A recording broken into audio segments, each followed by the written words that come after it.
నీ చుట్టూత ఎలాంటి సమస్యలు సుడిగుండంలో చిక్కొని వచ్చినా నువ్వు ఉన్నావనే నమ్మకం నాకుందయ్యా. నన్ను విడిపిస్తావు అనే నమ్మకం కూడా నాకుందయ్యా. నా కన్నీళ్లు తుడుస్తావు అనే నిరీక్షణ కూడా నాకుందయ్యా.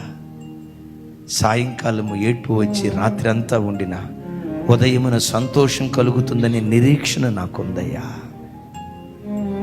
చీకటి తర్వాత వెలుగు వచ్చినట్లు నా బ్రతుకులో వెలుగైన దినాలు రాబోతున్నాయని నేను నమ్ముతున్నానయ్యా. అరణ్యం తర్వాత కనాను ఉన్నట్లు ఈ అరణ్యపు అనుభవాలు దాటిన తర్వాత తప్పకుండా నాకు కనాను లాంటి శ్రేష్టమైన అనుభవాలు నాకు ఇస్తావయ్యా. నీ మీద నాకు నమ్మికొందయ్యా, నీ మీద నాకు నమ్మికొందయ్యా అని హృదయపు లోతులో నుంచి ఆయన పట్ల నువ్వు నమ్మకం ఉంచితే ఆశ్చర్యకరమైన సహాయం దేవుడు నీకు అనుగ్రహించును కాక.